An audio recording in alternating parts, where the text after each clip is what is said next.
पहली प्रस्तावना one nation one election की कि पुनः एक बार एक साथ तारतम्य हो चुनाव, इसका पहला प्रस्तावना 1983 में इलेक्शन कमीशन ने रखा, किसी पार्टी नहीं ने।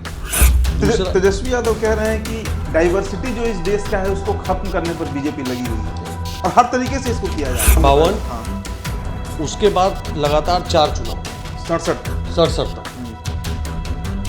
केंद्र और राज्य सरकार का चुनाव एक साथ हुआ।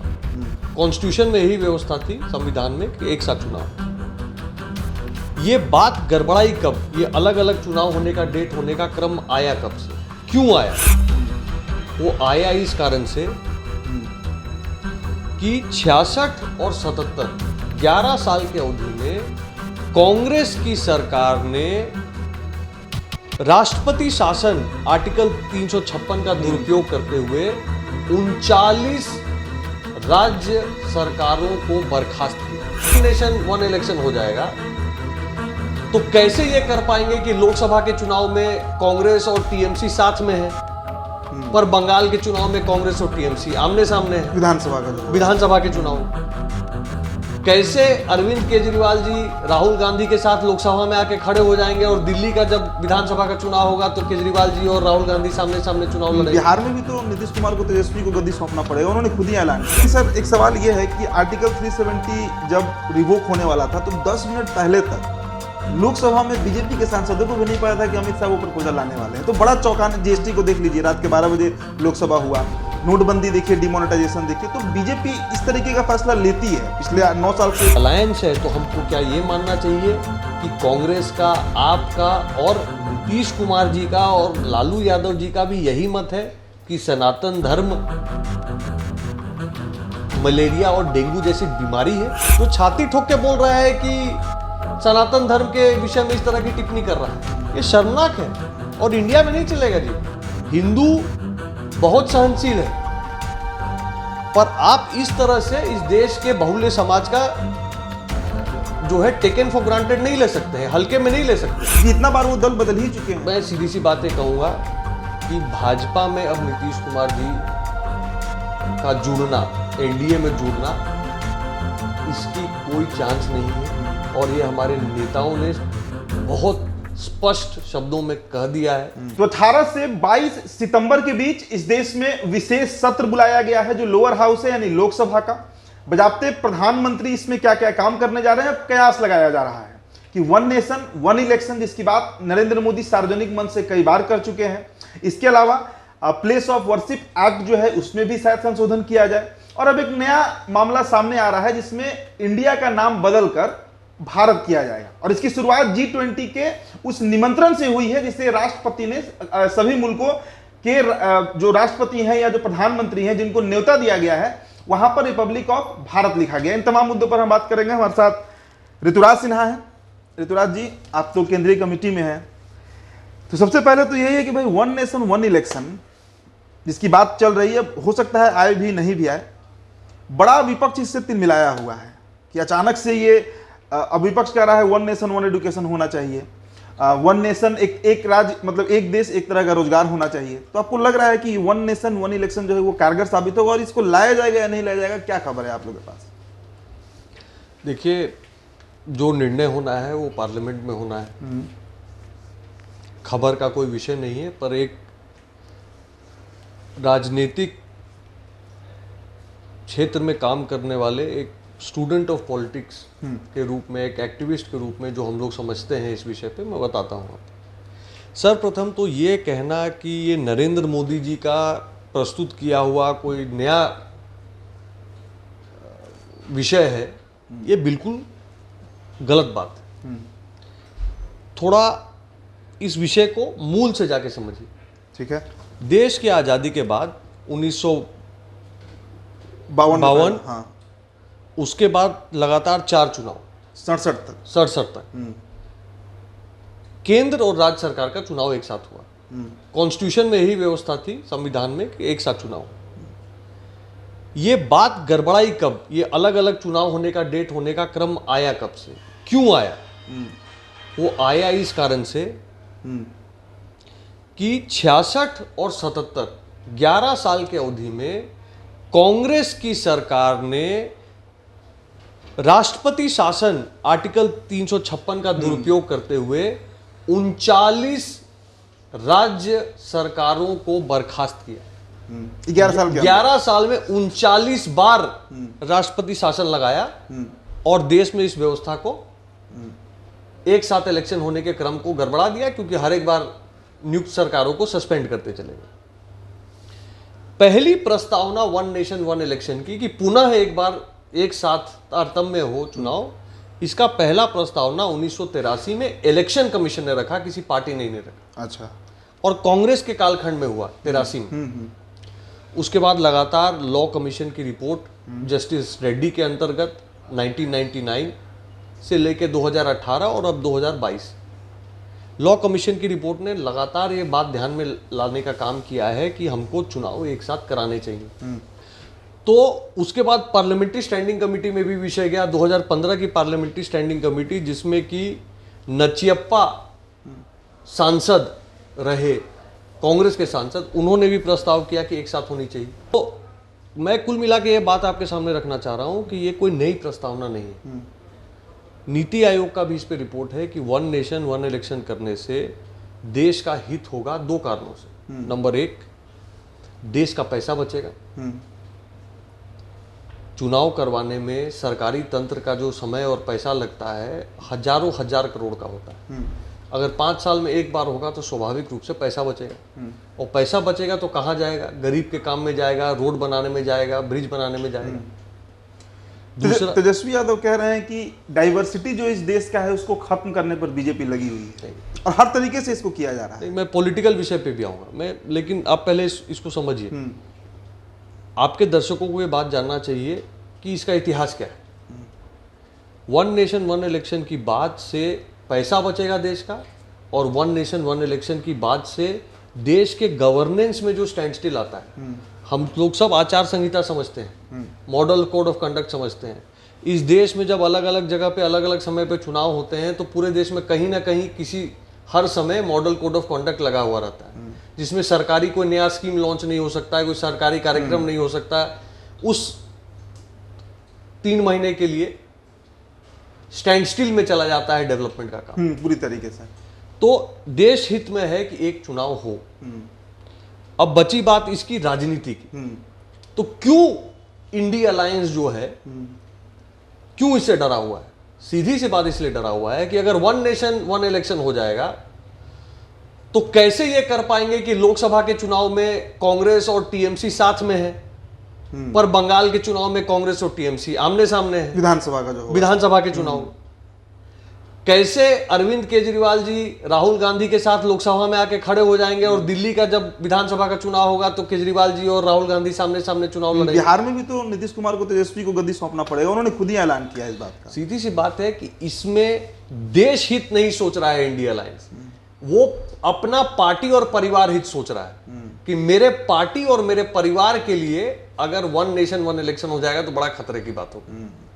और मोदी जी कह रहे हैं कि देश के हित में है कि 5 साल में एक बार चुनाव करा लीजिए, फिर 5 साल पूरा समय जनता का काम करने में लगाइए, ना कि चुनाव लड़ने में लगाइए।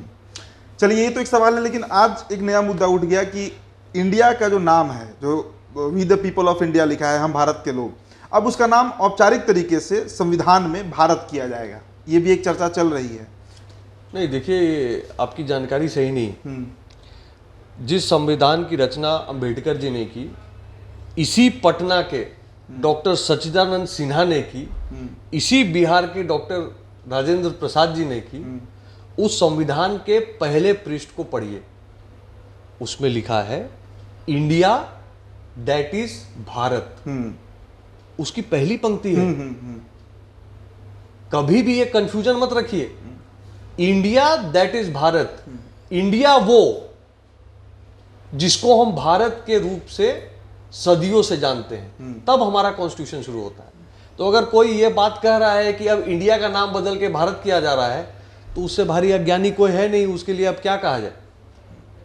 अच्छा, एक और सवाल है कि प्लेस ऑफ वर्शिप एक्ट जो है, कि 1947 के आज़ादी के समय जिस जगह पे जिस चीज़ की पूजा हो रही थी वही कंटिन्यू होते रहेगा, लेकिन अब सुना जा रहा है कि जो विशेष सत्र आएगा, हो सकता है, संभावित है कि उसमें भी चेंज किया जाए, जिससे ज्ञानवापी का रास्ता क्लियर हो, मथुरा का रास्ता क्लियर हो, देश के कई ऐसे मंदिर हैं जिनके ऊपर शायद मस्जिद खड़ा हो, उन सभी का रास्ता क्लियर करने के लिए भी बीजेपी काम कर रही है। देखिए, ये स्पेक्यूलेशन है, ये राजनीतिक गलियारों में जो चर्चा होती है वो है। ऐसा मेरे ध्यान से भारत सरकार के किसी मंत्री ने इस पे कोई टिप्पणी नहीं की है, किसी मंच से कोई बात भाजपा के नेताओं ने नहीं कही है, इसलिए मैं भी इससे।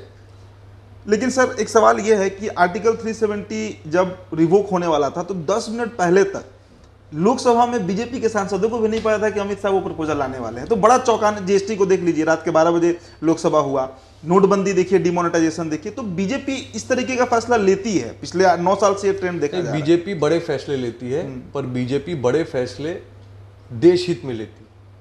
देश के लिए जो जरूरी है और देश के भविष्य के लिए जो बेहतर है वही निर्णय लेती है। मैं आपका ध्यान इस पे आकर्षित करना चाहूँगा कि आप इस पे पहले आइए कि अभी उदयनिधि स्टैलिन ने इतनी बड़ी टिप्पणी कर दी सनातन धर्म के ऊपर। उन्होंने सनातन धर्म की तुलना मच्छर और डेंगू जैसी बीमारियों से कर दी।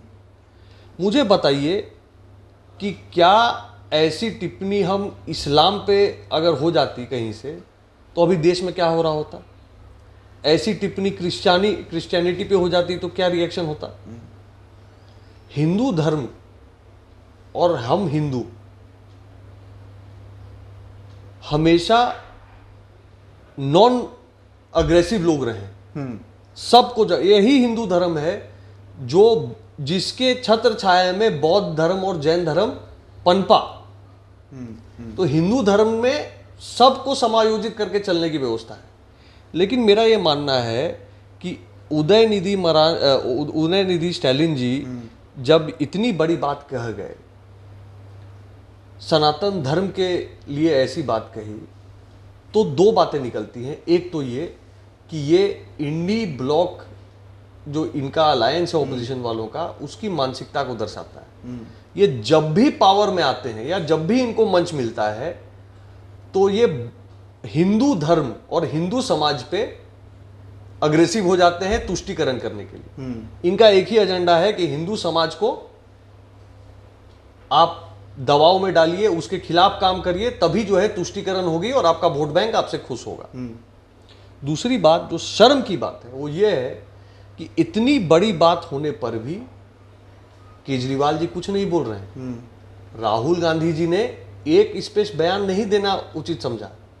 भाई उनका तो अलायंस है, तो अलायंस है तो अगर अलायंस है तो हमको क्या ये मानना चाहिए कि कांग्रेस का, आपका और नीतीश कुमार जी का और लालू यादव जी का भी यही मत है कि सनातन धर्म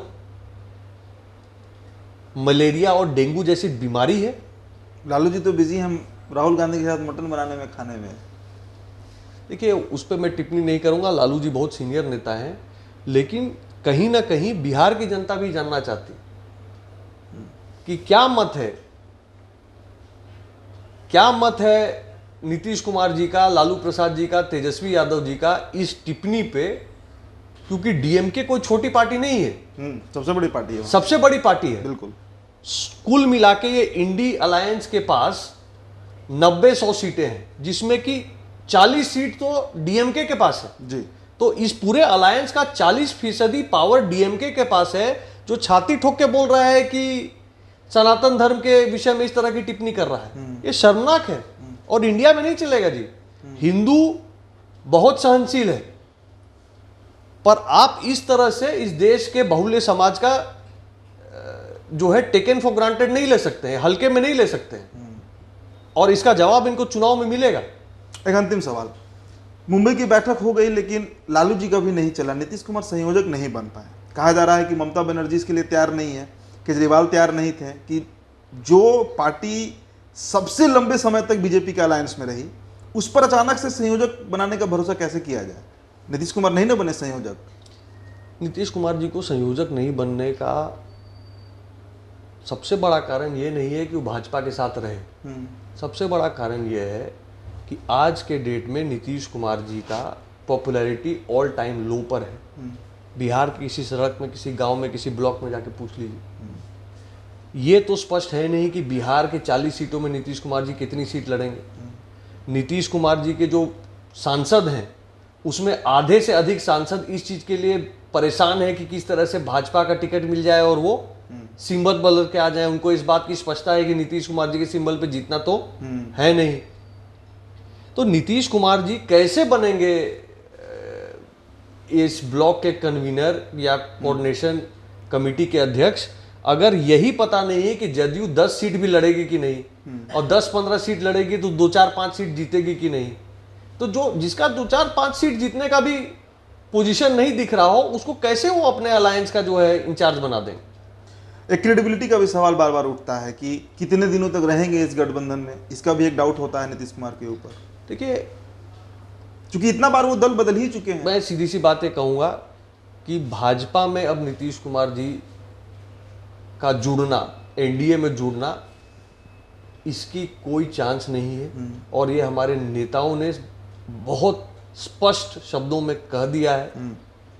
बची बात नीतीश कुमार जी की विश्वसनीयता की, तो वहां आपकी बात बिल्कुल सही है कि अब जनता को नीतीश बाबू पे भरोसा नहीं। चलिए, तो ये ऋतुराज सिन्हा थे। हमने चूंकि विशेष सत्र है 18 से 22 सितंबर के बीच, कई बड़े फैसले लिए जा सकते हैं। यूनिफॉर्म सिविल कोड पर भी हो सकता है चर्चा हो जाए इस बार लोकसभा में। तो चूंकि राज्य कार्यकारिणी के सदस्य हैं तो हमने इनसे बातचीत की। आपकी जो प्रतिक्रिया हमारे कमेंट बॉक्स में छोड़ते जाइएगा। मेरा नाम अदीप तारन है। बहुत बहुत शुक्रिया।